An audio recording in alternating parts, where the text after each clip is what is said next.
Albert Awol, the voice of the jungle, broadcasting on the DVC to all points unknown. If you're within the sound of my voice, you're listening to Welcome Home Podcast on the DVC.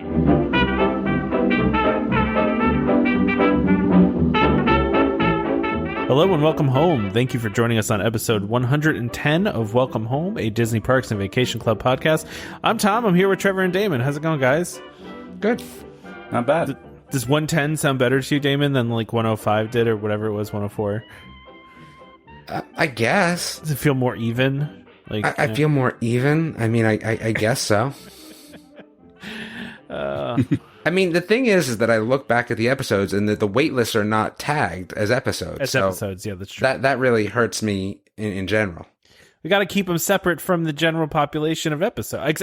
You know, with the exception, I think, of the wait lists we did over Christmas. I think I tagged that as a regular episode, didn't I? I don't remember.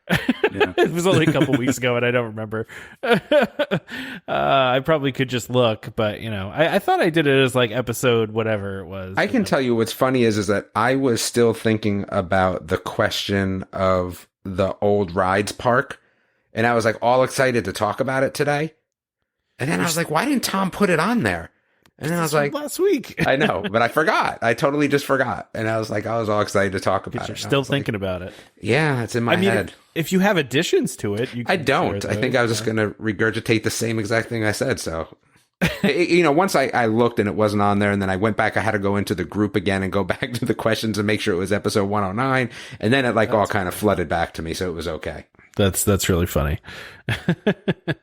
So, Damon, you wanted to talk about your cookies you made? I did. Well, first of all, I thought I would get more likes. There was an ongoing thread in the house about how many likes my picture of my cookies would get. Wow. And I was a little bit underwhelmed. The over-under was 15, and I thought it would be over, and it was 12, and I was sad. But, yeah, so I made my So if you're hearing this, go into the group and like Damon's cookie picture. So they were interesting cookies. I've just been, you know, all about baking more recently. And this was one that I did with my daughter because, you know, she wanted to do cupcakes again. She wanted to do a contest again and get into cupcakes. And I was like, how about we just make cookies together? I was just feeling like there was no good desserts in the house. So ended up doing them. So it's a s'mores cookie. It's a graham cracker cookie. The cookie's actually kind of light. It's, you know, a regular, what you would consider like chocolate chip cookie dough. You know, just a regular drop cookie pretty much with half a cup of graham cracker in it, which keeps it a little bit lighter. And then marshmallows. And the problem with the marshmallows is they're supposed to be regular sized marshmallows, and then you could cut them in half. And I think they would have laid out a little bit nicer, but I didn't have them. So I had to go with the minis, which was a little bit harder to make look nice. So they definitely did not look as nice as I would have liked. And then a Hershey's Kiss on top, which I don't like. I was trying to talk my daughter into something like maybe one or two M&Ms rather than a Hershey's Kiss. I think it overwhelms it a little bit, but I'm going to tell you, the cookies were really good. Like the actual graham cracker cookies were really good. It definitely s'mored itself up, but they're eat out of the oven or a microwave after, because the marshmallow just, you know, gets a little too thick. So I had one this morning and I was like, ooh, I probably should have thrown this in the microwave. It would have been better, but it worked out well and it was fun. Like I said, I'm kind of doing a little bit more baking. I don't cook again, because I'm colorblind and it's difficult to cook meat personally. I always think everything I cook meat-wise is not cooked well enough, and I don't eat beef, so it's not like, you know, you don't ever want undercooked pork or chicken or anything like that, so I'm always like worried, so I can't do it. I don't bother cooking. I guess I could probably do some vegetable stuff, which maybe I should do, but I don't know. I like baking, so expect to see more baking, but that was, it was a good recipe. It was enjoyable. It was super easy, too. I think I was done in like 30 minutes. I love a good s'more cookie. Yeah, it was good. It was good. Maybe mini kisses, like, you know what I mean? And the chocolate was, again, a little bit overwhelming. And look, I'm a huge Hershey's guy, especially because of the park. But Hershey's chocolate is not, it's average at best, right? You can't eat a lot of it on its own. Exactly. And then when it's overwhelming a cookie in general, that is also very well done. It was a little much. But yeah, I would have liked a smaller, better chocolate for it. I was going to say, could you not have used like taken a bar and broken up? I could have used a lot of things had I had them. Right. Fair. But Yeah, I was stuck thinking with that what too, I Trevor. had. Just like a couple pieces. Yeah, like a couple blocks, right? yeah. Just Yeah. take a bar and break it up and then put Yeah. the smaller pieces on. And again, we had stuff like that. My wife got a gift basket that had stuff like that, but that was long gone at that point. So that's the unfortunate part. But it was definitely good. They looked good. They looked good. I also like the speaking of Hershey Kisses and cookies. I like the peanut butter ones. You know that you stick the Hershey Kisses on the top. Again, I feel like that chocolate overwhelms it a little bit. I enjoy them. My aunt always used to make them growing up, and I would always be like, those would be the last cookies. But sometimes, like, I would just flip off the Hershey's Kiss and eat the cookie. What? Yeah. See, I feel like the Hershey Kiss kind of like helps does. the peanut butter. You know, It does, but they're so complementary. like Trevor said, the problem is they're just Hershey's chocolate is not as good, so like you don't want to eat as much, and I feel like sometimes it overwhelms cookies. We could just turn this into a baking show. Welcome home, baking. Well, you know, speaking of cookies, this transition. I didn't put this on the list today, but I don't know if you guys saw that Gideon's Bakehouse, that cookie place with like the half-pound cookies or whatever, reopened yesterday, and they had a 12-hour line. That's crazy. 12-hour lines. Would you wait 12 hours for cookie? I would not. I love cookies, but I love cookies too. We talked about this, I think, when we talked about them previously. Yeah. There's just too many chocolate chips in it. And Trevor, like I said, your wife's cookies were extremely good, but I could have done with probably 3/4 of the chocolate chips would have been more preferable for me personally. But the cookie itself is very good. No, I get it. No, you're right. Gideon's is like 10 times the chocolate chip. So yeah. Everyone has different tolerance for chocolate chip ratio.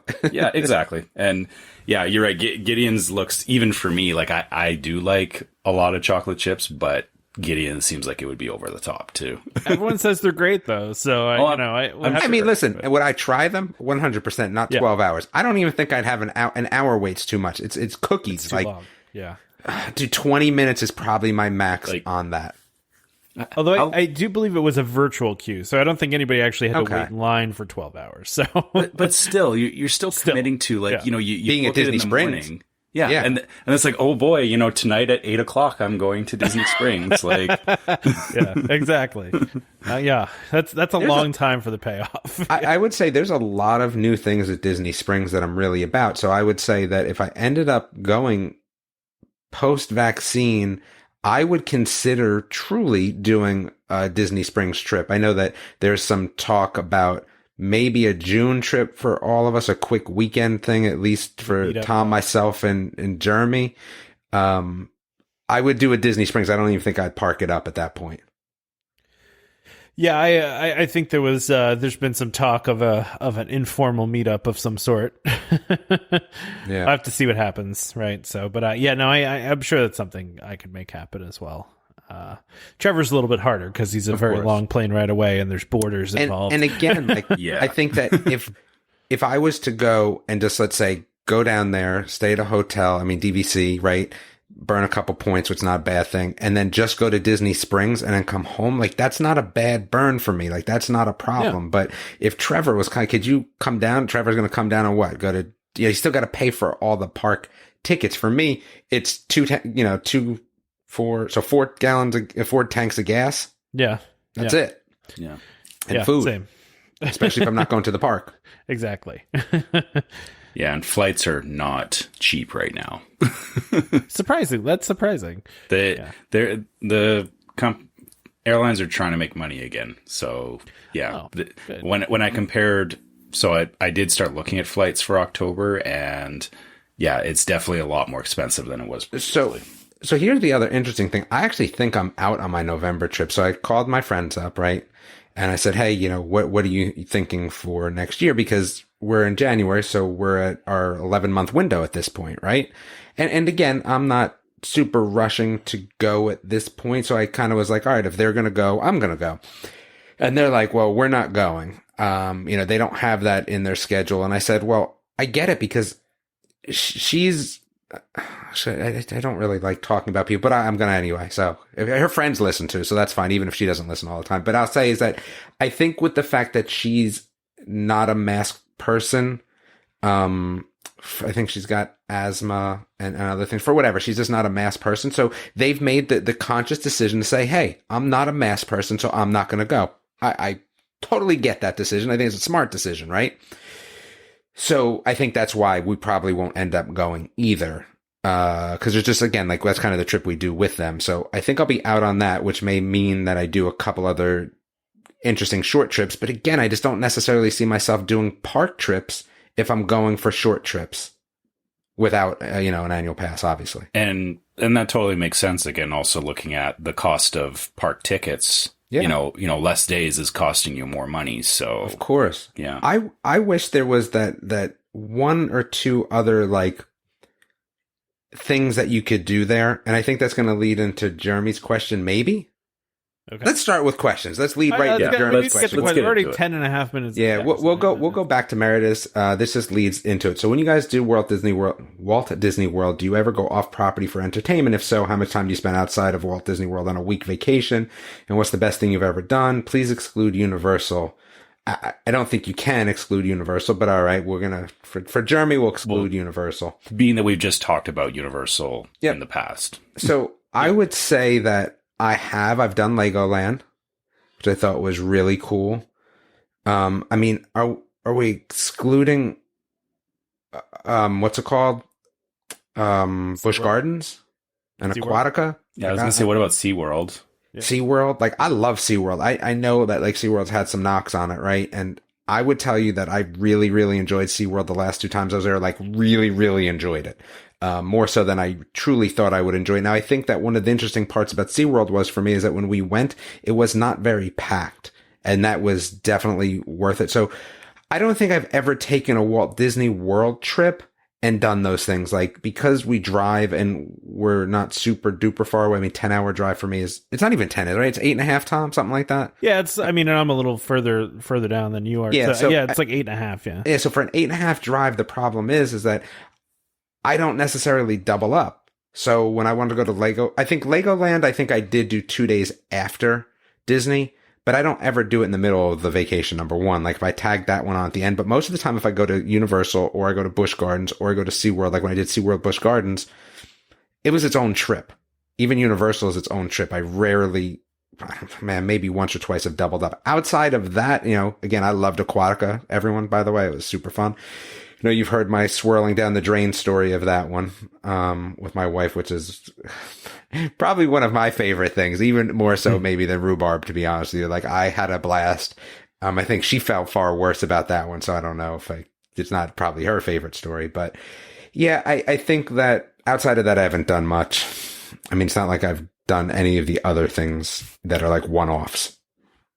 So something, I guess I'll bring this up, even though I haven't done it personally. My parents actually took my brother to Kennedy Space Center after I'd moved out, my parents took one last trip with my brother when he was still living at home. And yeah, they spent a day at Kennedy Space Center, and they said that was it was cool. Nice, it was a nice, spend a day there. And then I kind of forgot we did that as well. Yeah. But I think we did that around the time. I think we did that around on one of our cruises. Like we did a day early, right before one of the cruises, because you're a little bit closer at that point, obviously. But we did that. But yeah, it wasn't in a Walt Disney World trip. Yeah. It was fun though. It was cool. Yeah, I mean, when I think I haven't been to SeaWorld. Trevor, did you have more? I'm sorry. Go. No, I was just going to say, I'm trying to think of, other than all the other theme parks, I've never looked at anything else outside of the theme parks in that area. Yeah. Yeah, I mean, for me, I haven't, I think the only trip I've made outside of the Disney bubble while there was, to urgent care when I got super sick one time when I was there. But that's not probably a fun trip either. What's that? That's not a fun trip. It's not. No, it's really not. That's probably the only time we really ventured out. We usually, just kind of stay within that Disney bubble. I mean, I went to SeaWorld when I was a kid. Like, we did the Disney SeaWorld thing when I was, like, really young. But at that point... pictures? What's that? Do you have pictures? I'm somewhere. I remember SeaWorld. It's just, like you remember River Country. I know. I know. I said I don't remember River Country. I don't believe that River Country one. So, but no, the SeaWorld one, I know there's pictures of it somewhere. But it's I don't think I've gone since I was a very little kid, and at that point, Disney was only I think. Oh gosh, probably 2 parks when I went there. So we'd only did the 2 parks and then went to SeaWorld, and that was probably it. SeaWorld is way different than what you remember. Like they got some good rides too, like the Kraken. Like it was pretty cool, especially when it was virtual reality. Yeah, like, I've watched virtual reality YouTube videos headset of that while you're on it. Yeah. Like there's some cool stuff there. I mean, it was nice. Like I said, it's a smaller park, but it is well done. And I did it when I had my annual passes to Busch Gardens, and I got to hang out with Katie's Wolves. Like that's when that year we did it. I just haven't had those passes because I'm not going to Busch Gardens either. Well, yeah, Busch Gardens is the closest for me, so that's why it kind of made sense that year to do that. Plus, I like the Gaylord Palms an awful lot as an offsite hotel, which is what we usually do. We stay there if we're going to do SeaWorld, Busch Gardens-y stuff. Yeah. That's where we stay, and I like that place a lot. Yeah, I'm trying to think. I mean, I don't think we've gone anywhere really. We don't even like go and get groceries. We'll get those delivered. Like we're not. So speaking of, why don't we transition this? We're going to go to Susie's question, right? Yeah. Yeah. It's interesting. So go ahead. You want to read it, Trevor? I thought this was a fun question. Yeah. So Susie says she's an international visitor from Great Britain, and she says we find everything going to, we find entertainment going to Walmart and Target and browsing grocery stores and trying new things. The size of American ice cream tubs and multi-packs blows our minds. What uniquely American things would you recommend international guests try on their next trip? So I'll let you guys weigh in on this because I'm an international guest as well. But see, like, this is hard because we've talked about this before. Like, I don't know what's different. Like, in my, forget about all food. I know. But forget about food for a second. I can tell you exactly what's different. You want to try something American? Go to one of the gun ranges. I mean, that's definitely something that's American that most international travelers are not going to be able to do in their home countries. Honestly, I mean, that is something that you could definitely do that would be uniquely American. That's for sure. I was thinking more like, like Gatorland, like that Gator place that's not far from there. But I mean, is that American per se? It feels kind of like an American thing to do. That's definitely a Floridian thing. Yeah. Well, Florida's in America. Yeah. Yeah. I mean, it's zeroing in on the area. Yeah. Yeah. I don't know. See, like for me, I'm just like, this is all I'm used to. So even her talking about the size of things, like I don't know anything different. So, I would think maybe, I mean, food wise, I mean, you're talking about restaurant food wise. See, that's the thing. Like, shopping in general is fun. Like Walmart and Target shopping for American people is fun. Like browsing and stuff is always fun for us. I don't know. Like I said, I mean, I think the only thing I can think of that's uniquely American is, especially that's in Florida that you could go do is shooting ranges. I don't know. I mean, apparently I guess snow tubing. Yeah. Snow tubing. That's not American though. That's not necessarily American, but yeah. I don't know, Trevor. What do you find weird when you come to America? Like, what's because you're already in Disney, and that's the thing. Yeah. Like a lot of the things I would say food wise, like, all right, well, go get barbecue, right? I feel like that's an American thing, but you can do that inside of the Disney bubble. That's true. I guess one thing that stands out to me, so I haven't been to them yet, but the outlet malls. So.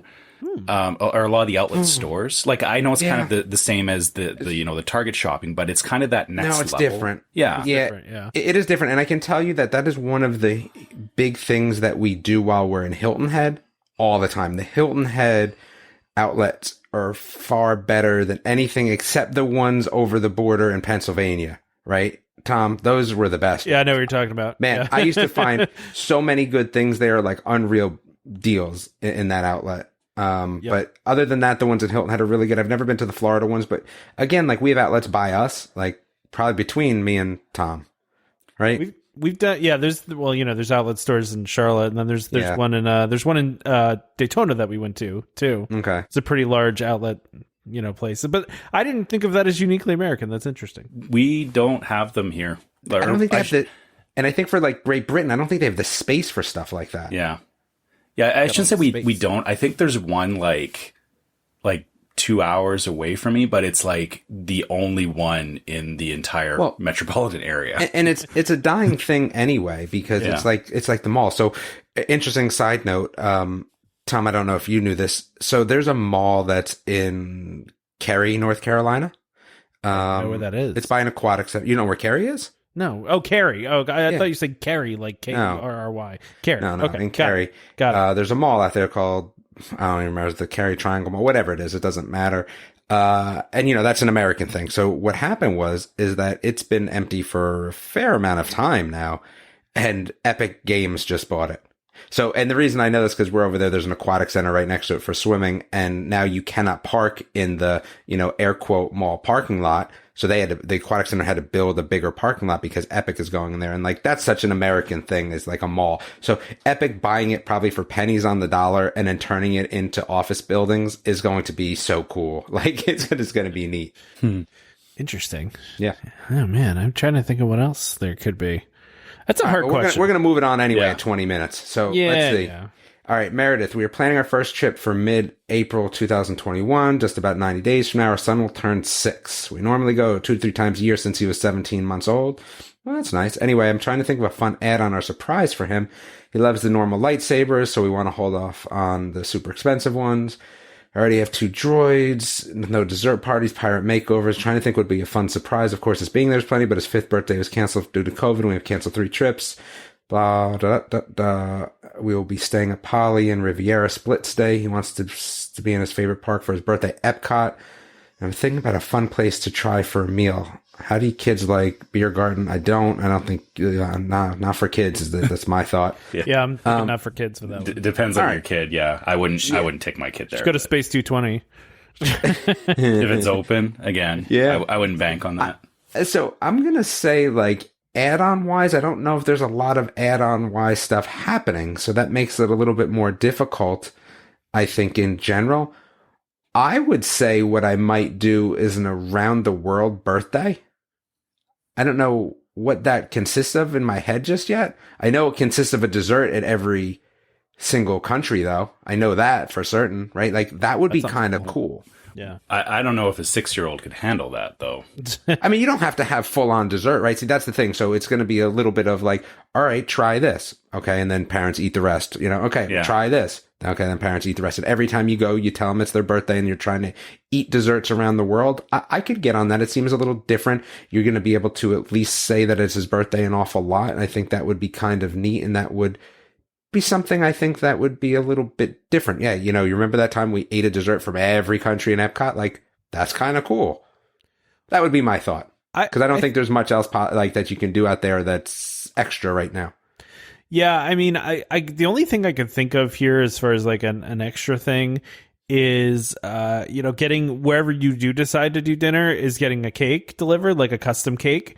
That's something you can do. We did that on our last trip for my stepmother's birthday, and it was like she flipped out. I mean, and I'll tell you this too. I gave very basic instructions to them about, like, they were like, what kind of color do you want? Like, what kind of theme do you want? And I kind of just told them that, and then I didn't see the cake until we got it, and they did like a ridiculous over the top job. But you can also, for like a 6-year-old, you can get a cake that's shaped like Mickey. Like, they have those really cool like dome cakes that have like full on ears on them and stuff like that. I think that would be a cool surprise. Mm-hmm.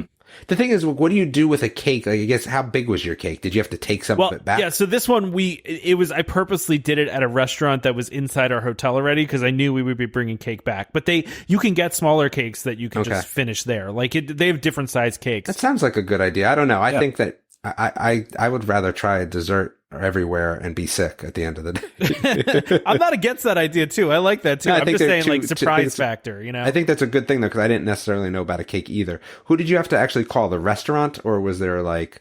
Yeah, so getting custom cakes is a little bit, I don't want to say it's a challenge, but like there's like a cake, it's not a cake hotline, but each restaurant has a phone number that you call for custom cakes. So, and you can find that if you just like Google it. If you just Google Disney World custom cakes, there are some websites that have the phone numbers that you need to call. And I forget, if you Google Disney custom cakes, there's a web page that has like like a menu of the kind of different cakes that they have.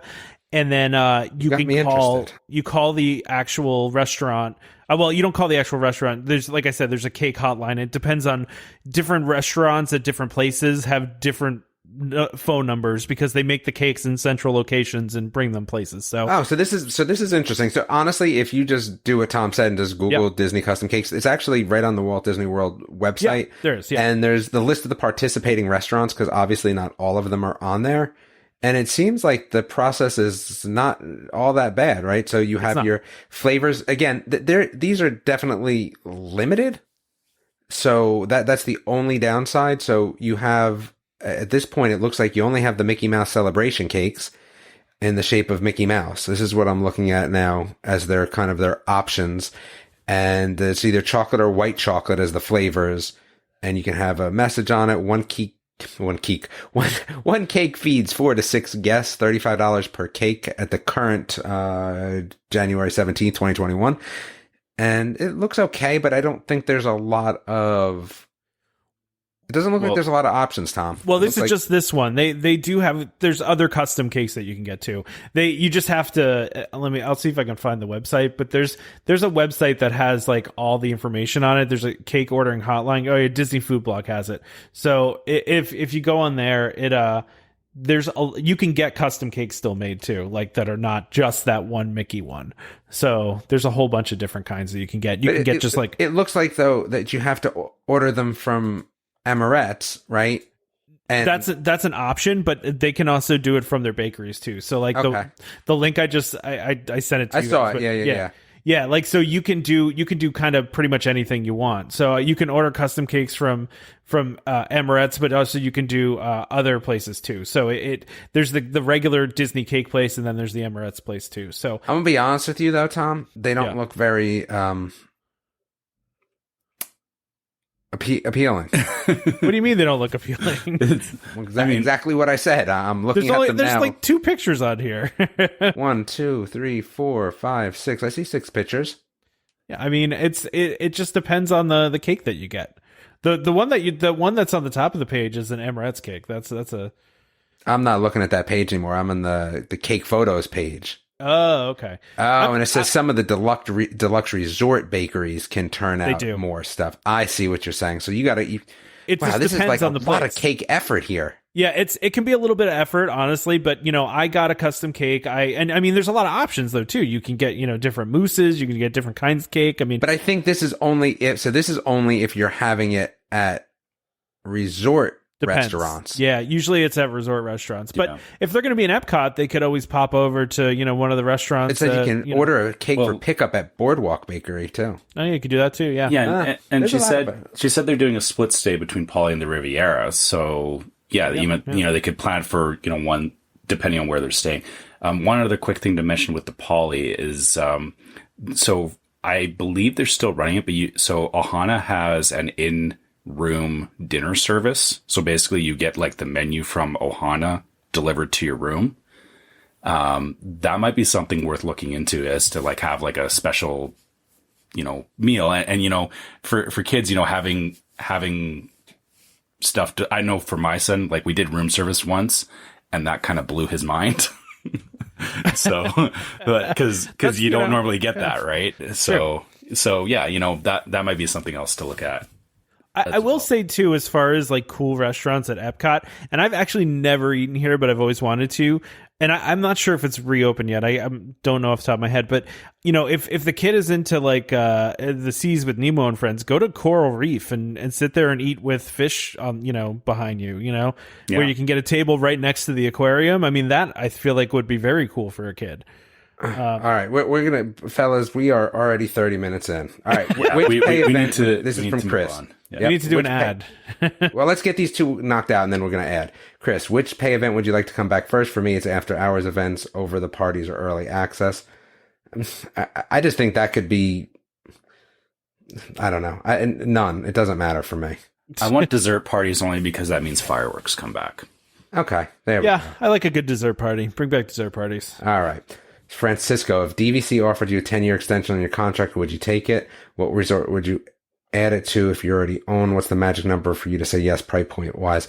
I mean, I would say yes. I would say anything price point wise under what I could get other stuff for, right? And then what resort obviously you're going to be offered 10-year extension. I only have Saratoga, so I would take it at Saratoga. But yeah, I would definitely do a 10-year extension for me. I think that would make sense. And again, it just would have to be I think it's probably got to be under resale of something else price point. You kind of know what I mean? Like, yeah, that's what I think. I guess I think in my mind, if we're talking 10 years and the full contract is 50 years, I would want, whatever 1/5 of current pricing. Exactly. I would want whatever the 1/5 of the current price is. I could be on board with that. Yeah. Yep. That's exactly because I don't need another 50, right? I'm not going to last that long in Disney, but I could take another 10. Exactly. So. Go ahead, Trevor. No, I don't have anything else to add to that. That's I'm kind of on the same page. It has to be reasonable. Yep. Agreed. All right, add up, my friend. DVC Resale Market, a World of DVC company, is the leader in the DVC resale industry with 13 former Disney Vacation Club guides and 3 former Disney Vacation Club quality assurance managers. If you're thinking of buying DVC, browse the largest selection of DVC resale listings anywhere with DVC experts on hand 7 days a week to answer your questions. If you're thinking of selling, turn to the friendly professionals at DVC Resale Market with over 98% of listings selling within 30 days. In 2020, DVC Resale Market has helped over 3,600 families join or add on to their memberships. Go to dvcresalemarket.com or call 1-844-DVC-PROS. That's 382-7767. Please let them know that Welcome Home sent you. Again, that's dvcresalemarket.com or call 1-844-DVC-PROS. All right. Cool. All right. So I think the next thing we had on here was DVC launches 30th anniversary merch. I was looking at it. Okay, so I'm going to admit a stupid moment for me. I don't know if you guys have pulled this up and looked at it. So I showed this to my wife yesterday. I didn't look yet. Is it anything good? Yeah, I like it. I like the logo. I think it's a cool logo. But when I looked at it, I just saw 30. I did not see that it's Mickey as well. I did. I cut off Mickey Mouse ears. Yeah, I swear to you, I didn't see it at all. And my wife goes, "Oh, that's cool how they put Mickey Mouse in there." I'm like, "What are you talking about?" I was like, "Oh, wait, it is Mickey too. That's clever." No, I like it. I think it's cool. I mean, nothing special, but that's what I'm saying. Like, it's cool and clever, but I'm kind of just like, okay. I like the logo. Am I rocking that shirt? I don't think so. You know, I'll say this. I feel bad, I feel bad in that, this year, being their 30 year, it's really bad timing. Like both the 30 year for DVC and the 50 year for Disney World. It's like worst timing possible. Yeah. I'm not feeling it right now. Like I think if this had come out like a year earlier or a year later, I would be a lot more excited about it. But right now I'm like, kind of like you, Dan, I'm just looking at it going, it's cool. It's just okay. Yeah. I'm not going to be like running out to get one of these. Well, you know what it is? I don't see myself in it. Like I see a shirt and I picture myself in it and I go, If I was there and I saw one of these, I would probably pick it up. I'm not going to go out of my way to buy it. Yes, exactly. I agree. I like the logo on it. Like you said, I'm not going to go out of my way to buy one. But if I saw one and I had my discount with me, I might think about it. Yeah. All right. I just thought it was funny that I looked at it and just in no way saw Mickey at all. Just didn't see it. And my wife said, she's like, "Look, it's Mickey." I was like, "Oh, okay." And it even still took me a second. Just terrible. We're going to learn a new term called negative space. Negative what? Yeah. Oh, negative space. Yeah. All right. Damon wants to talk more about masks and about something Secrets of Sulphur Springs. What do you want to talk about, David? Let's talk about masks. So I got the 2 masks. The first one was the Vita Sport. I know that one of the people on the board the group had talked about the Vita masks and how they liked them. So I got one of the sports masks. I don't know. The sizing was a little bit weird. Like, it was definitely easy to breathe through. It's a 2-layer mask and barely 2 layers at that. It's like a kind of stretchy material on the outside with a filter pocket that I guess is going to double as your second layer per se, maybe. It was easy to breathe through, but it didn't fit great. I wasn't a huge fan, and it was just, for a sports mask, it was just ear loops again, which sport-wise I don't think is enough. They're difficult to keep on all the time. I didn't love it per se. Then there was also the Zenza, which is a ZENSAH performance face mask, which has 2 elastic bands, which is not around the ears. They go around the head. It was actually pretty good. It was pretty good. I don't necessarily think that I still want to wear it working out. Like, it was a mask that I would say was probably more comfortable for wearing around the park per se, but I didn't find it super conducive to working out. I haven't found that perfect workout mask, and I know that that's what people have been asking for, but I think that the one I talked about last week is still probably one of the better masks in general. So it wasn't a win on either one of these. The other thing I guess I want to talk about is the Disney Channel has a new show called Secrets of Sulphur Springs. It's going to be 11 episodes. It is a time travel thriller. Like, it's kind of scary-ish. It's thriller-ish. It's not anything that you would have watching it. It's not what you would have expect from Disney Channel at all. So if anyone's seen Lock and Key on Netflix, it is a kid's version of that. It feels very much the same sort of feel going on. Again, they do a great job with time travel. It's also very interesting that the characters, a little bit more is explained and kind of put out there. A lot of times you're in some sort of time travel series that, we can go back to Lost and you have no idea what's going on, even though it's really good. This is a little bit more of an explanation on, time travel itself and kind of what some of the things you would feel like you might do if you were in the situation. It's really good. It's, serialized. So we're only at episode 3. It's 11 episodes. It's just a short series, but it's a great introduction to a little bit something a little bit like scarier. Like I said, it's not scary, like monster scary. It's just kind of a thriller. And again, it's very Lock and Key, but for a younger audience. It's a good introduction for kids to kind of watch a show like that. And it's Disney, so you're not going to get something crazy, but it's fun. It's a fun new show. I would just say give it a whirl. I don't know what the ending's about yet, so I can't give you a full review, but it's definitely different, especially for kids that are looking for something to watch. All right. And it looks like the first episode's out now. First episode, second episode, and third episode. So what they did is they did a 1-hour premiere of episodes 1 and 2. That was on Friday night, and then the third episode is already released on Disney now. Interesting. Yeah. I mean, can I plug the fact that I did an interview with the younger son over at BSC kind of Kids? sounds like you just did. I mean, yeah. I didn't think anyone was going to stop me unless we had Dan on the show, so I think I'm okay. And I'm safe, but... I mean, I could just cut this out later. That's true, too. That's true, too. So if you want to hear about Landon, I did an interview with him. But it's, like I said, it's a good show. It's a good show. It's definitely worth watching. My daughter really enjoys it. We watched it at night because it's one of those shows. It's definitely more fun to watch at night. Like with all the lights off kind of thing? Yes. Nice. Mm-hmm. Nice. Okay, cool. Yeah, and WandaVision came out this week too. Did you, either one of you? It was I really have no good. idea what that's even about because again, I'm not a Marvel follower, like comics only. So I was like, I looked at it, I go, that seems like a show I would enjoy, but I have nothing about the MU at this point, so I'm just out. You know what though? Like, I feel like you kind of don't for the show so far anyway, because it's very self-contained at the moment. Okay. Yeah, and yeah, I'll say this is it starts off like watching like I Dream of Jeannie or Bewitched, like one of those old sitcoms. Some I Love Lucy vibes in the first episode, I feel like, and Dick Van Dyke Show kind of thing, right? Yeah, and but then the only thing that gets weird, it gets weird because it's like every little bit they kind of break out of that, so it's like. There's a meta thing going on. I feel like you would probably enjoy it, Damon, if you approached it the same way as you did Gravity Falls. Like just self-contained. Okay. And it's super weird, but in a great way. Like it's really well done, and like I'm can't wait for the next episode, and I'm already disappointed that there's only like 9 of them. It's like, because it was really good and it was really fun, and there's some interesting, they're showing little glimpses of what the mystery is, but it's one of those mystery box kind of shows, which I love. So yeah, it was really good. So we watched both episodes in a row, and we're excited for more next week. So yeah, same here. All right. Anyway, we should probably talk about the thing that everybody's been talking about.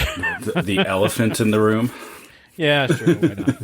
Yeah. All right. So Disney's Magical Express service ending in 2022. This is announced by Disney. This is not a rumor that we picked up from a blog. This is from Disney. So starting January 1st, 2022, Magical Express is going to end. The official statement, should I read the whole official statement from them?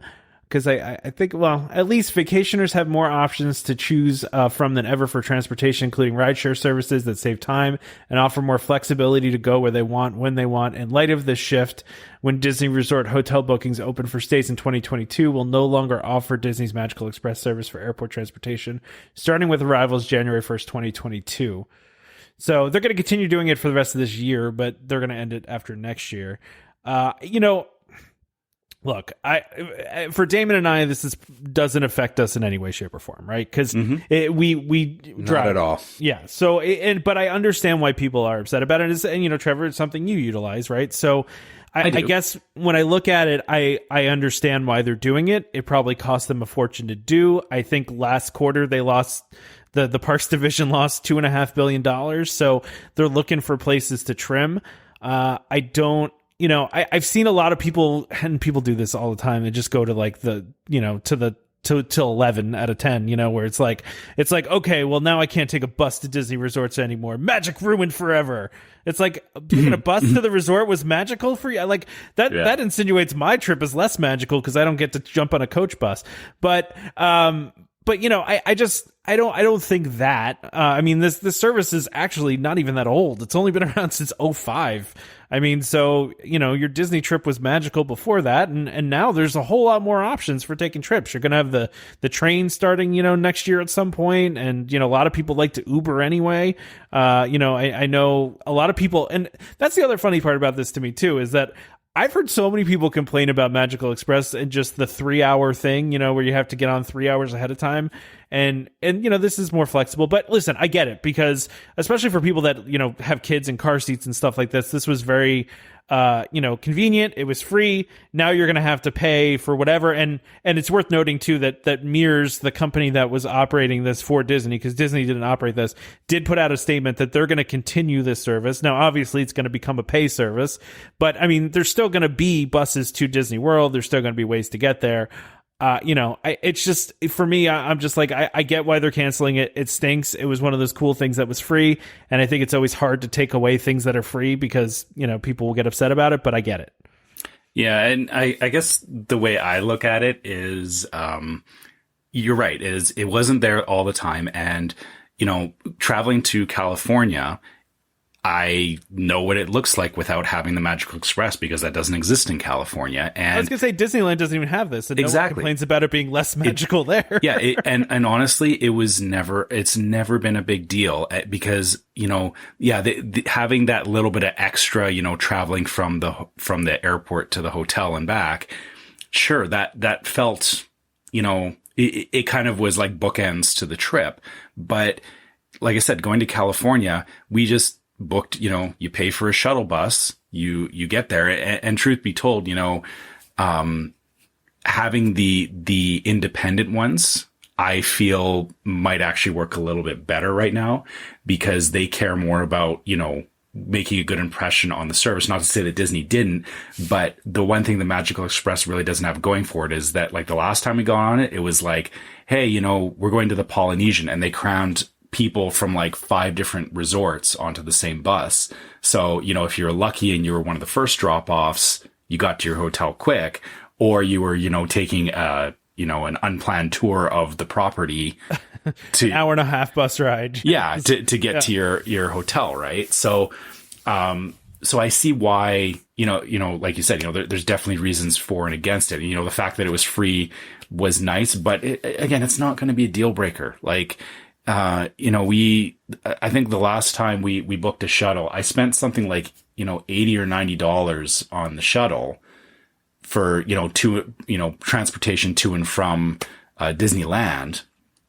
That was not my concern. Like, it was like, yeah, whatever, it's, if I'd chosen to rent a car or, like you said, you guys, pay for gas, you drive your cars down there, there, all these costs are there. It's just, people got used to the idea of, Disney was, paying the bill, even though they weren't, they were rolling that into, their operational costs. So you were still paying for it. It was just, it was masked from what you were paying. So, in this way, it gives you more control. People don't want to have to think about it, but have control to say, I can go and get the best deal, and I can actually save some money potentially on getting to and from the property, because, you're not paying Disney's flat rate, right? Yeah.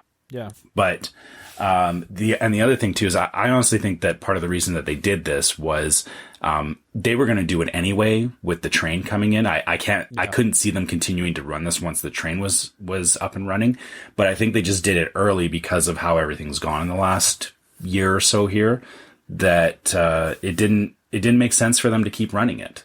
And I think they would rather, sacrifice a year saying, yeah, no Magical Express, and then the new Magical Express, because, it'll now be an express train, is going to come up in, a year and a half or 2 years. And then, we'll be back in the same boat where everyone gets used to, having the train, right? Well, and that's what's funny to me, because I saw some people always go over the top of this stuff, but I saw somebody post DVC's no longer worth it now because of Magical Express. I'm like, for real? Fine. Let me ask a question about the train, though. So the train is going to drop you off at Disney Springs? Yeah. Yeah. With all your luggage, or no? I don't think that's all worked out yet. Yeah, because I'm saying, how are you getting your luggage then? How do you get from Disney Springs to your hotel with all your luggage? So I would assume, I wouldn't think that it would be dropping you off at Disney Springs, where the buses drop off for the hotels. I can't imagine that, it doesn't make sense for them to have a train station, right in the middle of all that. I think it might be a little bit removed, and you'll get on a bus. So they'll still have buses. So there'll be a Magical Express. It will be in the bubble Magical Express. Yeah, but then the difference is they're not relying on Mears to run those buses. They're actually using their own fleet to transport. That's what you think, because that was my big thing. So there might be. You're saying that you're kind of looking at a special bus to take people from the train to the resorts, rather than them just having to haul it. Could you imagine people having to haul their stuff onto one of the regular buses at Disney Springs?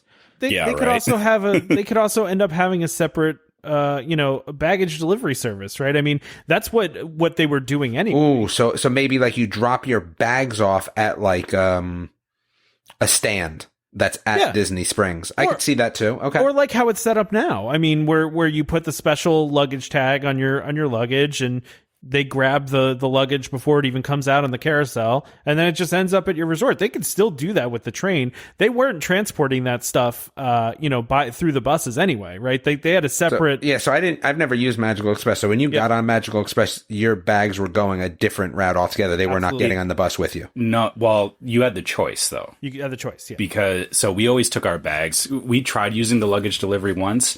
And because of when we arrive, it's in the evening, we ended up waiting 3 hours to get our bags. Yeah. Which, we just wanted to go to bed at that point, and we couldn't unpack our stuff to, get ready for bed and all that. So, so they do with the Magical Express is that they're those coach buses. And so when you go to get on, they'll throw your luggage on there. And then when you get off at the hotel, they just unload your luggage and you go in. Yeah, if you're using the actual Disney buses, the ones they use for park transportation, I can see where that would not be ideal because, there's nowhere to put luggage. Yeah, right? Yeah. So I'm hoping, again, we'll have to see how this all plays out. But, at least getting to the property, that last mile, so to speak, getting from where the train lets you off to your hotel, I feel is less of a big deal than, getting off at the airport and trying to figure out transportation and all that. Well, I also think too that people need to relax for a hot second. There's a year between when this is ending. There's they're going to have a plan of some sort for this, right? Mm-hmm. People got to the resorts before Magical Express existed 15 years ago, people still got to the resorts from the airport. There was a way to do it. It's still, you rented a car, you took a cab, you took, a shuttle, whatever. Well, so there's still room here. There's, over the next year that for Disney to come up with their own service if they want to, or have some sort of other luggage delivery service, or, there's a whole bunch of other stuff that they could announce within the next year that could make this a little bit easier. They just announced this now, so I just think everybody needs to take a deep breath. It'll be okay. We're going to be all right. Yeah. There's a lot of options. It'll be, I don't think it ruins the Disney experience. I just think it's going to be, it's a service that's ending. It stinks. Yes. It was a free service. It was very convenient. It was nice to have, but I understand this is what companies do when they're under financial stress, which is Disney is. Would you rather have Magical Express or would you rather them lay off 10,000 cast members? I don't know. And there's also other things going on here though too. Mears, the company that runs this, is having issues. They've laid off a ton of people. They're having some issues on their side. So maybe there's more to this than we even know about. Maybe Mears is having problems. Maybe Mears came back to them and said, we'll re-up with you, but it's going to cost this much more. And Disney was just like, no. There's a lot of things that we don't know that could be going on here, is what I'm saying. You're right. And this is part of it is, you have to look at the current climate of things, is that, tourism is at an all-time low. Of course, you're not going to see them, announcing new services and new plans and everything. It is going the other way where, they're cutting back, they're pulling back on things. Disney, obviously, they're choosing to be transparent and, making sure that, they literally announced this a year out. We're in January and they're saying, you've got a year before this goes away. So they're mentally preparing people for it. But like you said, in a year, a lot can change. We know that. I think we all know that at this point. So wait and see what it looks like when the Magical Express stops running. Mears might still be there. Mears might not be there at that point. We don't know that. Yeah. But it's not like there's going to be a lack of transportation. And even before, the existence of companies like Mears, people were always finding ways to get to and from airports, whether it's car rentals, you take a cab. Now you've got rideshare services like Uber and Lyft. So it's not like it's impossible to get from the airport to your hotel. Yeah. Yeah, I agree. All right, we should probably do another ad before we move on to the I know this is a weird thing for us, a second ad within an episode. Crazy, right? But it's a new sponsor. Yeah, exactly. So it's a new sponsor. So we talked earlier about DVC resale market, and if you're looking for financing options for your DVC purchase at DVC resale market, look no further than Monera Financial. Monera, a World of DVC company, is the industry leader for financing DVC resale contracts. Monera offers lending with no credit checks, often very low down payments, terms as long as 10 years, and no prepayment penalties. If you're thinking of purchasing a DVC contract, go check out their quick online quote first. You may be surprised just how affordable joining DVC can be. Go to MoneraFinancial.com or call 317-245-8800. Let them know that Welcome Home sent you. Again, always important. Let them know that you heard about them from Welcome Home. Especially with this new sponsor, we want to hear back from them that they're hearing from our listeners as much as possible. So please make sure you let them know that Welcome Home sent you. Again, that's MoneraFinancial.com or call 317-245-8800. All right. Cool. All right, so what else we got here? Oh, yeah, the other thing people are mad about. Early theme park entry? Okay, so I actually thought about this a lot. I like this. I'm kind of down for this, and I bet Damon likes this too, because Damon's an early person. So, and listen, this is another one of those things that's like, okay, they got rid of extra magic hours. It doesn't mean that we'll never come back again. I know hope it never comes back again. Well, I love this. This is great, right? I think this is awesome. So basically what they're doing now is they're going to have 30-minute early entry to any theme park every day. So no more planning your trip around what days are extra magic hours at each different park. Every single park, every single day has 30-minute early entry for resort guests. I love it. I think it's great. But I do see the downside too, because what people are saying is that, hey, the parks opened early anyway. Right? There was most of the time. Sure. Right? So what does this actually mean? If a park opened, let's say, sometimes you get Animal Kingdom like 20 minutes early. Okay?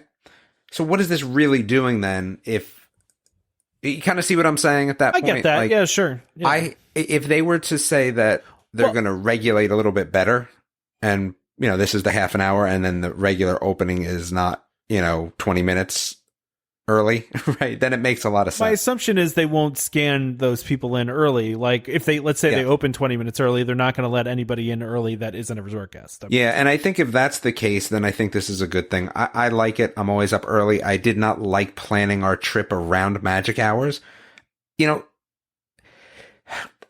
I'm a very regimented person in general. And I get, right, planning. I do. I love to plan. But then there's some days you just wake up and be like, you know what? I want to go here. Or something changes. Like one of the big things that we went, was it last time? It's been so long, right? Was that I didn't realize that on Thanksgiving, the Epcot festival, right, the holiday festival starts the day after Thanksgiving. It does not start the day of Thanksgiving, which is kind of annoying because you kind of want your turkeys. I got my turkey the next day at, the American Pavilion. But it was something that I just wasn't prepared for. So we kind of switched things around. And with magic hours, it's just kind of a pain sometimes because you're beholden to these hours that, you feel like you've paid for. And this is just a better way to feel like I'm getting something without having to stick to such this rigid schedule if I want to double up somewhere that maybe I didn't plan on the day before. You want to know what's funny is that I used extra magic hours in the opposite way. So, a lot of people do that. Yeah, a lot of people. Yeah. I see what you're saying. Is it was nice. You go to a different park because you think it won't be as packed. Yeah, I mean that was the idea. Is that the parks with extra magic hours would habitually always end up busier because more people get in there earlier, and then with the regular crowd on top of that, right? Mm-hmm. So we would always deliberately avoid those parks just for the sake of not having as much of a crowd. This, like you said, it kind of levels everything out that there's no surprises. And honestly, I agree with you in that, it is easier in terms of, I don't have to think as much about, we can only go to Epcot on this day because, if we go Tuesday or Thursday, magic hours screw that up. Like it creates a lot of mental barriers, right? Yep. So yeah, I don't think this is a bad thing either. I don't think it's going to be as great of a benefit. I'm going to look at the other way and look at, probably the Toms of the world, right, who'd like to stay a little bit later. Mm-hmm. I could see it as a downside for those people. I get it 100% because not only, like my friends always just, again, we travel with, we'd always be like, hey, we're going back, right? Like it's done. And they'd be like, okay, well, we're staying till 12. Now, usually what was happening a lot in the last few years is as my boys got older, they would just stay and I'd be like, I'm out, right? I'm going to go back to the hotel. We take my daughter back, right? Because gosh, she's 10 now. So I want to say the last time we went, she was 9, right? Maybe, 9. So anyway, it was just one of those things, maybe 8, which is, we'd take her back and, we'd go back and that would be that. And my boys would stay with them and that was fine. They're trustworthy people, I guess. So it was okay. I think, my boys would be more upset about this. Like if I went and told them, I mean, they're teenagers, so they're not going to care. But if they really, put them to the fire and made them think about it, they'd be like, oh, it's kind of nice at night. My friends would always say there's like no lines at night, Disney magic hours. Like no one's there because it's late because a lot of people with the younger kids are doing what, tired people like myself would do and go back to the hotel. So they enjoyed that. I think there's definitely a downside to those people for sure with this. Well, I agree with that. I liked the late night extra magic hours too. I don't think this is permanent. Like this is they haven't had extra magic hours since they've reopened. Yeah, nothing's permanent. Yeah, nothing's exactly. permanent. Yeah. But I could see this. This wouldn't surprise me if it was for a while.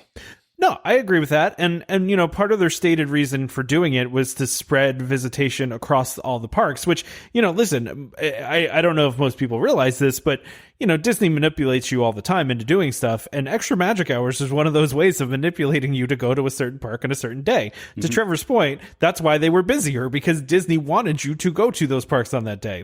And so the whole idea here is that it spreads it across all 4 parks, which I think is a smart idea.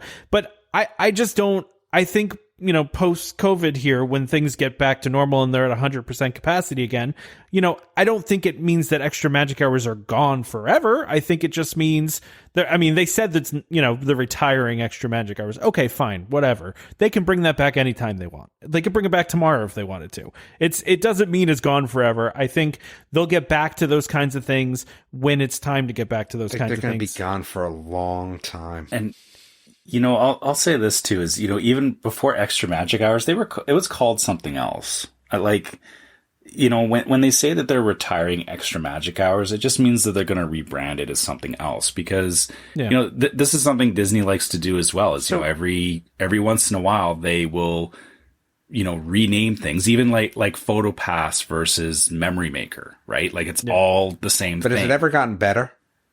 No. Okay. Just keep that in mind, right? It's never gotten better rebranded. So what I'm going to say is what I think is going to happen here is that I think this is going to be this way for a while. I think even, again, let's play a game of, crystal ball, things get back to normal. They still have to recoup so much money. Yeah, things are going to stay this way for a while. Yeah. Right. I don't think that we see anything changes in these magic hours for a long time. That's my take.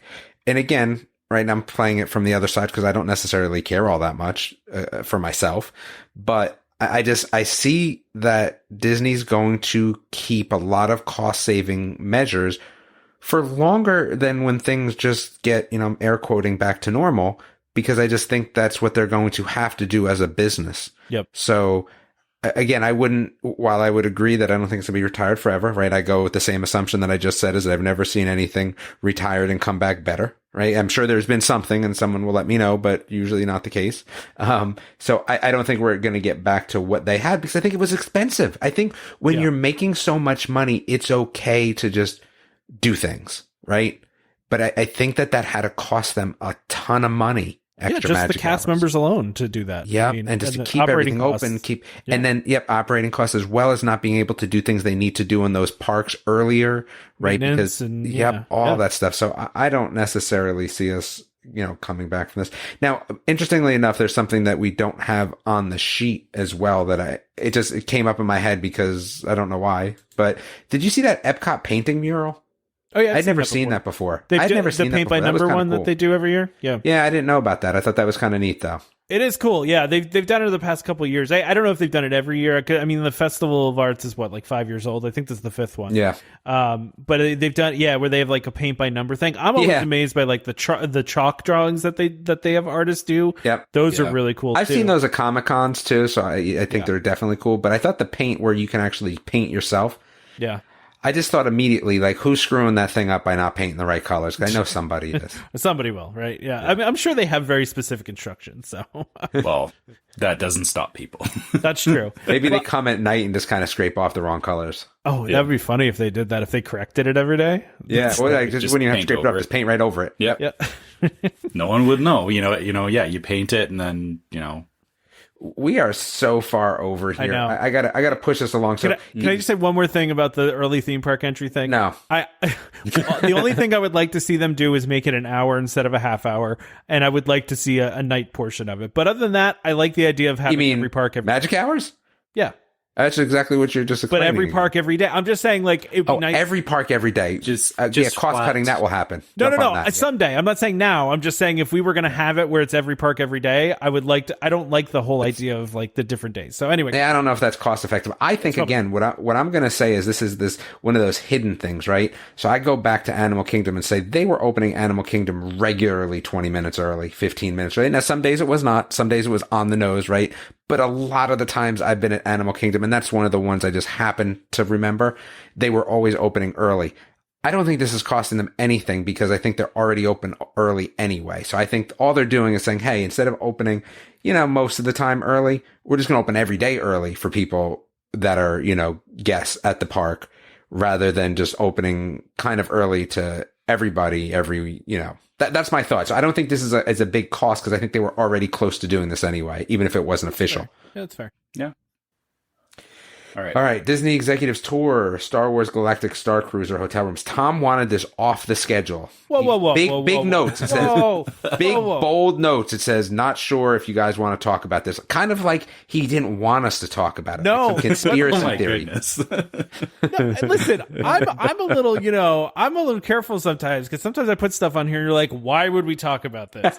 So this was my way of being like, hey, Cautiously listen. optimistic. Yeah, like I thought it was interesting, but I didn't want to put it on there and have like either you or Trevor be like, why would we talk about this? We just talked about it. So I was just putting a note in just, if you guys didn't want to talk about it, we didn't have to. No, I definitely wanted to talk about it. So I don't even want to put these Walt Disney president, Jeff, whatever his name is, and Park and Resorts chairman, Josh, whatever his name is. They toured the rooms of the Galactic Star Cruiser Hotel and shared some photos. So we've already seen some of these photos, but I think what I've seen is now people have said this before, this is not new, but they're comparing them to the Japanese pod hotels, right? Mm-hmm. That some of these things are. And then there's been some talk now again about, I'm an adult, but I want to sleep in this bed, right? I don't think I'm going to fit, right? We had this discussion too. I just think it's interesting that man, they're getting away cheap on this, right? Like that's what I think what the consensus is now, is that now that we saw the rooms and now we're pondering, right? I think that's the difference. Like you see the rooms and you kind of have your gut reaction and then you have your, intellectual, I've thought about it for a while reaction. And I think there's been a lot of, man, this is a lot of money to sleep in something that costs me $20 in Japan. Like a value resort room. Worse size than that. Wise. Yeah. Worse than that, because if I can't, well, again, there are some value resort rooms you can't sleep in, the pull-out, whatever. So, okay, I get that. Man, this is tough because I get where people are coming from. And like, I'm so high on this because I want to go and LARP my butt off, right? But I feel like, and not only do I want to LARP my butt off, like I want to put my kids like in uncomfortable LARPing situations. And I think it would just be awesome, right? I just think it's just such a win. I'll take all of my kids and they're just going to be like the difference in personality. I'm just imagining you now in like a Jedi robe and like, speaking LARPing like my butt off. Yeah. Yep. Just like speaking in like, like somebody like a Jedi would talk and just staying in character the whole time. Totally. Oh, man. And then making my kids do the same. Tell your kids, go talk so to the much Wookiee. fun. Go talk to the Wookiee. Yeah. But I think that, man, this is kind of given us this weird sort of vibe. Like, they get away with it because it is totally like what a spaceship would be like, right? Like they win on that. Yeah. But now with the cost, people are like, so it is definitely going to be interesting to get that full price point of what's going on here based on this. And maybe it was something they did to keep the pricing down. I don't think so. I don't know. Disney's got to make up a lot of profits. So are they going to make up profits here? 100%. Because I think that the cost is going to far outweigh the cost of the hotel and or staff members. Yeah, personally, I just think that this was this was the design always though. It's not that they changed it like since. No, and that's exactly what I said. We all had our gut reactions, and then we thought about it for a little bit. Well, but I look at it and I think to myself, like exactly what you said. Like this is what you would imagine a Star Cruiser to look like, right? This is like in our minds what you would think it would be, right? Of course, but now think about it. 'Cause it works to their advantage, though. You're right. Yeah, it's not a Star Cruiser, and I'm not in space, right? Yeah, so that's true. I'm paying a lot of money, right? Like if I'm on a Star Cruiser and this is my job, right? I'm a galactic superstar, right? And I'm out there, perusing the galaxy and doing my jam. I fully expect it, just like a cruise worker would fully expect them to get a crappy room if they're working there, right? Because I'm an employee of the Star Cruiser, right? At that point, if it's real, right? Now I'm totally in the role play mode. I just think as a resort guest, I think people are starting to go, man, this is going to be a lot of money. Like, why can't I have the captain's quarters? Like, why couldn't they have all been captain's quarters? It's hard to downsize when you're used to the bigger ones, right? Now, yeah, and the thing is, for a cruise, I guess you just have to think of it more like a cruise more than anything. Yeah. So, again, it's going to be interesting, but if you keep me a comparable cruise pricing with the same quality of food, I still have no problem. But I need to see the rest of this now because I'm a little bit concerned again of that. Yeah, I'm more. This has made me more worried about the rest of the experience not this specific part. I'm having a real tough time talking today about this specific part. I think what it is, I'm just going to let everyone know, I decided I'm going with a new technique while recording these. I actually have been listening to music the whole entire time. Wow. It might be affecting my some of my speech. I must just have like ADHD for the podcast. I need to be doing something else. So I felt like music might be the easiest one to do. That's interesting. So I want to say this about, like, now that I've seen the pictures of the guys standing by the bunk beds, I feel like, you know, I feel like they're basically saying, you know, if you have kids over the age of 13, you're not coming here. Like that annoys me that they didn't plan for these beds. Like it should be able to accommodate up to 4 adults, not, you know. Because are young kids gonna be LARPing their butt off? Yeah, I feel like they're missing a huge market here. Like I know that there's young kids that are into Star Wars and all that, but this type of experience is next level. And I feel that, you know, I want to take my kid on this, but I'm worried that by the time I can actually take him there, you know, he may be 14 or 15 years old and he may not fit in one of these bunks. And then it's just gonna have to sleep in the fetal position. You know, we've all done it. Yeah. Yeah. Yeah, they do just look small. It's you know what though, like again though, like things sometimes look smaller in pictures than they are, you know. And I mean, I'm looking at this guy. I'm looking at the guy standing next to it. And but that guy could be 6'5", you know. But it doesn't matter how tall he is; it's how wide he is. Yeah, I don't know. I just think it's tough to tell from a picture. I mean, what do you think that? So I'm looking at him, and I'm gonna guess that that bar is how big? 1.5 feet? How tall it is? No, wide. Again, we don't care about tall. We care about wide. And then each one of those. No, that's what I mean. When I say tall, I guess I mean like how tall a person is when they lay down in the bed to fit into it. No, I'm just talking about his waist width. Okay. Why width matters because, you know, if you can't roll over in this thing, like if you're sleeping on a plank. So let's look at this. If you got to figure that thing's got to be a 1.5 feet, right? Yeah. Probably. Okay. So 1.5 feet wide. So that's that's 2.5 bars. And we see 4 more bars there. Right. So that's got to be at least another 1.5 feet and then another foot. So we're at 4 feet. I think that's still probably 6 feet, maybe 6.5 feet, Trevor. Okay. And this is what I'm guessing, right? So if it's 6 feet, fine. But you know, probably good. Okay. Yeah, I could fit in one of these things barely. Like now I look at the other picture. See, here's the other problem now. So now look at the picture of him not standing in it, right? Yeah. And I look at those and I count those bars. And that's 3 bars wide. Right? Yeah. So the ladders aren't even the same size in both pictures. The concept is totally wrong. Like it's what they put in the concept art and what they actually implemented are very different. And that's my concern. And I think maybe that ladder is wider, but that's not concept art. That's just pictures. I mean, the ladders are definitely not the same size. The dude standing up next to it, the worker, and the actual professional pitcher, the ladder's not the same width. So I don't know what that means here. Well, I'm also like looking at it though too, just like the length of the bed. Like, and it looks like it's pretty much the same length as the regular bed that's there. Like, if you look at the one picture, that's a weird perception. Though, it is weird, but I mean, it looks like it goes all the way to the wall and all the way to the wall. You know what I mean? Like, see, it doesn't look like that to me.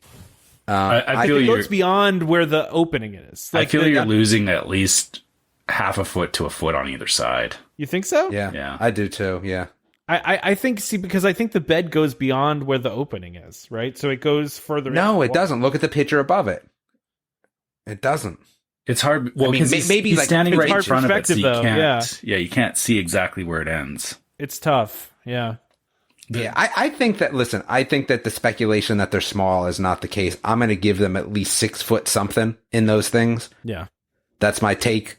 So I think we'll be okay. Yeah, if you're 6'5", yeah, I don't think you're fitting in it. That I'll give you. Yeah, no. Well, I don't think you're gonna fit. That's my concern, because my brother is 6'4", and like, so in my family, He gets the bed. There's no question. Yeah, and if you're not, you get the pod. but my so Right. nobody else in my family is 6'4", but that doesn't mean that my son couldn't be 6'4". Okay, so they're funking together on the bed, and Right. you and your wife are separated or sleeping on top of each other like stacked donuts in one of the pods. I don't know what to tell you. Yeah. Again, that, like I said, that's just the thing, is that, like, you know, kids or teenagers, you know, or at least in my experience, you know, teenagers can range in height. And Teenagers can also sleep and everything because their backs are supple and subtle. Oh my goodness, I'm out on speaking here. You know what I meant, though. Yeah. They are malleable. Yeah. Right there, I'll go with a different word. That's what I'm saying. Like, when you're a kid, you can sleep anywhere, right? Like, you could sleep in the backseat of a car. You could sleep. I mean, you know, Exactly. you can do that kind of stuff. You know, so We are way over. All right. Yeah. Okay. This last thing I don't even care about, but I know you guys do. So, the Disneyland ending annual pass holder program and canceling all annual passes. I'll defer this to Trevor to at least start to talk about, but I'll just start by saying I don't think this is anywhere near as of a big deal as people are making. And what I'm going to go on record to say is that, again, anything that gets canceled never comes back better. Well, that's my one point to this one. So I will say this, is that the annual passes in Disneyland were, the amount of people that have annual passes there is ridiculous. And over years, they've changed the plan. So it used to be, you know, you had to pay it all in one installment, and then they went to monthly payments, and that opened it up to just the sheer amount of people that had annual passes that were locals outweighed, you know, the people visiting the parks.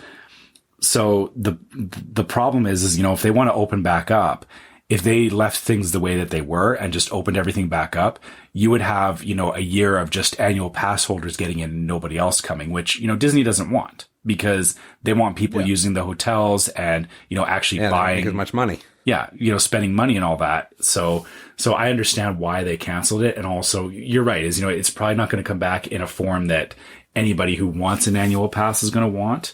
But again, you know, for the sake of them getting back to functional again, I don't think you're going to see annual passes for at least another year, maybe 2 years.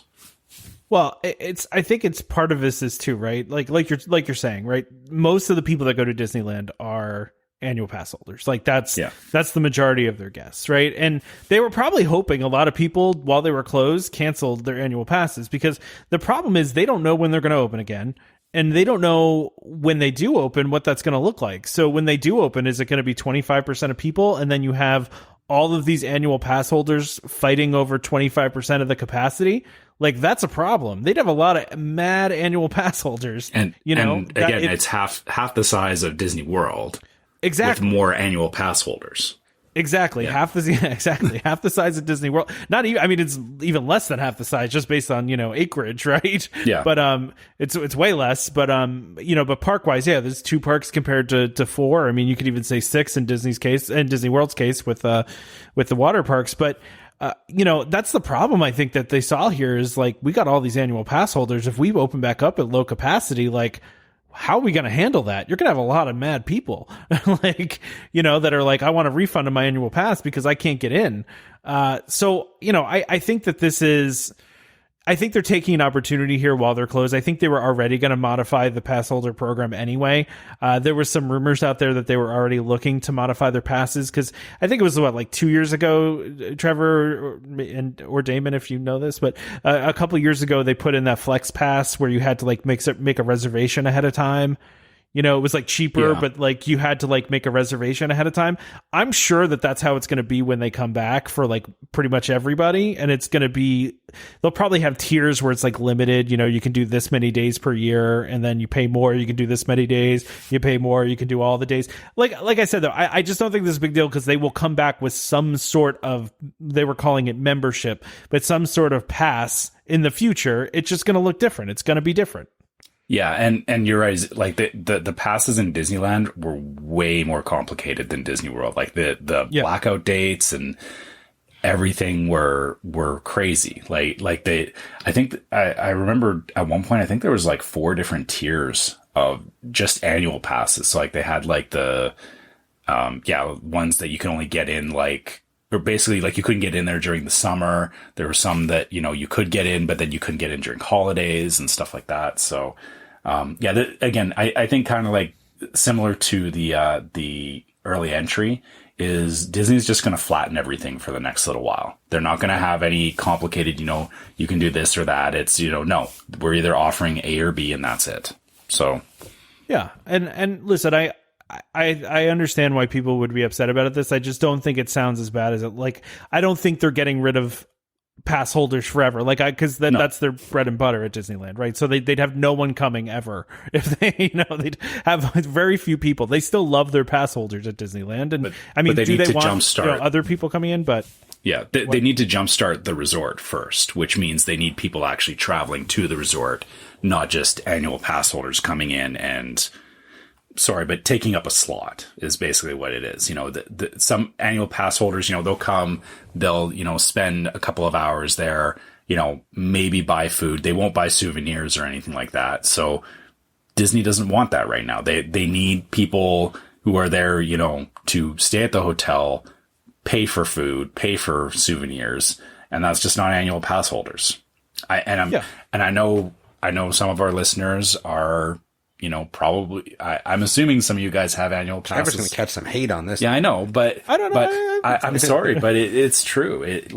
I agree with you. Yeah, Disney needs to do this for now, and I feel it on the same side. I was looking at, or I was thinking about, hey, if I could get an annual pass at Disney World, that would save me a lot. And even as somebody who's not local, I would love to do that, but. I also see why they can't do that right now. So here we are. Go ahead. So the situation is different at Disney World. Like, so I saw some other people are like, oh, now they're going to get rid of annual pass at Disney World. It's like, well, no, the situation's different at Disney World. First of all, it's not majority annual passes. Second of all, it's much, much larger, and, they have more capacity for people to come in. So, and they're open. Like, that's the biggest thing. They're open right now. So, well, they're not actually offering annual passes right now. They're not. Anyway. So, really, it is no different. Like, they just haven't said they're discontinuing it, I guess. Yeah, you're right. That's the thing is they'll just re-enable it later. But again, it's a totally different climate. It's a totally different scenario. And yeah, like you said, David, Disneyland has to do this. It has to be done for them to open back up. Yep. Yeah. So, listen, just because we are okay with these things that we were talking about or, had opinions about it, it's like, we have empathy for those that are upset about it. Like, I've never had an annual pass, so I can't, like I said, you're absolutely right. Like, I have no idea. Yeah. I get it though. Yeah, I get why people are upset about it, and we're not trying to minimize that. It's just, there are reasons behind these things, and Disney is a business, and they are hemorrhaging money at the moment, despite, how big of a company they are and how much, how high their stock price is. They are still, losing money. Basically, their only business that's functioning right now is Disney Plus. That's it. That's the only business they have. So it's tough, it's tough for them as a company, and they'll recover, but it's going to take time, and this is the kind of stuff that happens when they see a downturn like this. So I think that the other thing is Disney Plus was introduced before the pandemic, and what's interesting is that they made an effort, as most companies do, right, to gain market share. And by gaining market share, what they did is they gave away a lot of Disney Plus for really cheap. Which is unfortunate now because again, I just look at it from a business standpoint, they didn't realize, but if they had charged everyone full price for Disney Plus, they would not have gotten the market share they needed, but they would have made a heck of a lot more money because there's people sitting on, 1 year free Disney Plus from Verizon, then, 2 years at no money whatsoever, 2 years for $90 or whatever the case may be. And it's unfortunate because I think that that's where they would have made, a lot of their money back during the pandemic, but they had pre-sold for market share, which is what they should have done, right? No one saw the pandemic coming, but it's definitely hurt them in terms of money making, which has been difficult. So, the one thing that could have saved them was unfortunately just, bad timing for them as well. Well, and that's the thing too. Even though Disney Plus is their only like majorly functioning business at this time, it's still it's not exactly making them a profit. No, and a lot of that money came in early too. It was prepay 2 years, which that money is probably already gone. Where if they were getting a monthly revenue from the amount of subscribers at full price, it would definitely push that bottom line for them too. Yep, for sure. And that was our business talk segment of the show. Yeah, there you go. Yeah. Our financial section of the program. So why don't we go ahead and wrap up? This is 2 long episodes in a row. What's wrong with us lately? We were doing well around an hour for a while, and more news. Yeah, maybe. Yeah, a little bit more stuff going on. That's fine. All right. Well, let's wrap up. Unless anybody has anything else they want to say. Nope. Okay. Let's do it then. All right. So as usual, if you guys want to get a hold of us, you can find us at welcomehomepodcast@gmail.com. We love hearing from you guys. We love getting emails, and you guys are great. You engage with us. You share stories with us. You ask us questions, and keep it coming because it's why we keep doing this stuff. If you wanted to find us on Facebook, you can find us as Welcome Home Podcast, and there is also our Facebook group, the Welcome Home Disney Waitlist. If you haven't joined, if you haven't joined the group yet, I'm going to keep saying this. If you haven't joined yet, why haven't you joined? But I want to know. It's fun. Yeah, it's fun. Everybody's fun in there. I love the posts. Jeremy did a great Photoshop mashup after the last episode, which I got a kick out of. He seems to be doing that after every episode with whatever funny thing Damon said that episode. It was me. I said anything funny. He used me. Oh, you did yours last episode, and Damon was 2 episodes ago with the trash can. Exactly. So, but there's lots of great discussions in there. People love sharing their stuff. And Trevor, you know what? I'm sorry to interrupt, but I think one of the things is that, and it made a very valid point, is someone asked a question, wanted to discuss something, and the nice part about it is that you can actually have decent discussions about controversial ideas in there, crazily enough. And everyone's pretty nice. And I think that's not the case necessarily at other groups. I think the other thing that has been nice is people are very responsive to questions, which sometimes can get lost in other groups. So I want to point that out. Yeah, you're absolutely right. We have definitely a very respectful community. And I think otherwise you get booted. Yeah, right. Booted. Yeah, booted right out. That's all we ask of our listeners is respect one another because there's no reason not to. And the only people we've had to boot were suspected bots so far. Well, and one of them is still up for debate. I'm deep diving. I don't know. I think Trevor was as heavy with the trigger finger on that one. No, I'm still pretty sure it was a bot. A bot that has a Disney picture, though, so that's tough. That's tough. Yeah, that was posted in the middle of the pandemic at Disneyland that hasn't been open. Oh, there you go. Hey, it was a picture from her past. She didn't say that. Okay. Oh my god! Now we're taking internal show conversations onto the show. No, all right, anyway, continue. I don't know. Sorry, my IT hat went on and it looked like a bot. But anyway, so yeah, don't look like a bot either. That's part of the. Yeah, it's important not to look like a bot. Look like a human. Yeah. Yeah. So anyway, back to wrapping things up. If you wanted to subscribe to our YouTube channel, you can find us as Welcome Home Podcast. Whenever we do live streams and any... When are we doing a live show again? That's a good question. Whatever you guys want. I mean, we can do it tomorrow if you want. I don't care. No. I'm busy tomorrow. Valentine's Day? I don't mean tomorrow, but I mean, like anytime you guys want to do it, we can do a live show. Yeah, Valentine's Day? Yeah, Valentine's Day? I mean, sure, why not? Okay. Well, so yeah, if you guys, subscribe to our YouTube channel, that way when we do live streams and anything like that, if you miss it, you can catch it on YouTube. So good reason to subscribe to the YouTube channel. We also have Instagram. So if you have an Instagram account and you want to follow us on there, you can follow us as Welcome Home Pics. We do post on there a couple of times a week. And also, if you wanted to get some merchandise, make sure you go to store.welcomehomepodcast.com and you can pick up things. We have masks, we have mugs, t-shirts. There's some other cool stuff on there. So please make sure you check that out if you want some Welcome Home Podcast merchandise. And as usual, if you guys are on iTunes or Spotify or any of those services, make sure you leave us a review. We obviously do read the reviews, as we do from time to time on the show. There's no bad ones this week. I was a little disappointed. There was just good ones. Oh, well, that's not a bad thing. But, but the last good one was, again, very supportive of me, which I like to think. My wife was clowning me on the other good review this week that went up, so I can't really claim that as a real review per se.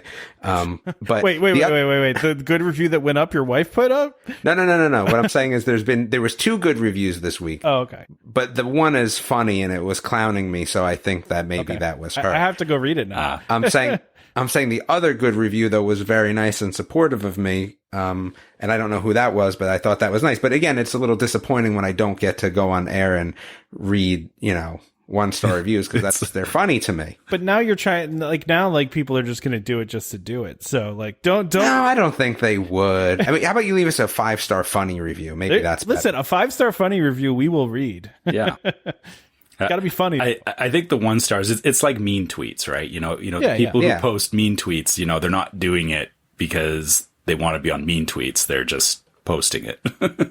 That's true. I don't think we're going to get people specifically trying to get read up by posting 1-star reviews, but one never knows. I think the other thing to mention here is Tom has been posting show notes. He's getting better at it, I think, too, on the website, which is good. So if you want to check out, again, if you want to hear about the masks that I talked about or other things like that, Tom should have them in the show notes, I think. Well, I think show notes will now appear in your podcast player as well. So depending on how you listen to us, there are different places that they show up, but all the show notes should appear in the episode data for every episode, including links to some of the stuff we talked about. Listen, we don't link to external sites that are not Disney, outside of if there's a product that Damon talked about or, our sponsors. But, some of the stories we talk about on here, we're not going to link to a Disney blog. That's just not our jam. So we're going to link to any Disney source that we can. And then, if there's a specific product, we'll link to that too. But just look in the actual show notes for the show. I did start that last week. So, you might have noticed it. And I had this grand plan of everyone actually going over to the website, but Tom's ruined that. So we can do both. You can do either one. But if they're both, then they're just not going to go to the website. Gosh darn it. I'm trying to make it more convenient. It's all about the listeners. Something I should have done a long time ago. So anyway, where were we? I don't even know. Okay, it's my turn probably, right? Yeah, it is. I finished all the stuff I needed to say. Oh, God. All right. Don't forget to subscribe to Welcome Home Podcast so you can be reminded every time we release a new episode. You can find us on Apple Podcasts, Google Podcasts, Amazon Music, TuneIn, Stitcher, Spotify, just about any place you can find podcasts, you can find us. Just a reminder to our listeners, Welcome Home Podcast is for entertainment only. We are not employed by the Walt Disney Company, and as such, any and all opinions we express on the show are our own, so please consult a DVC representative, Disney cast member for more information about anything we talked about today. Huge thank you to our sponsors, DVC Resale Market and Monera, for joining the fray. Thank you, Monera, for joining.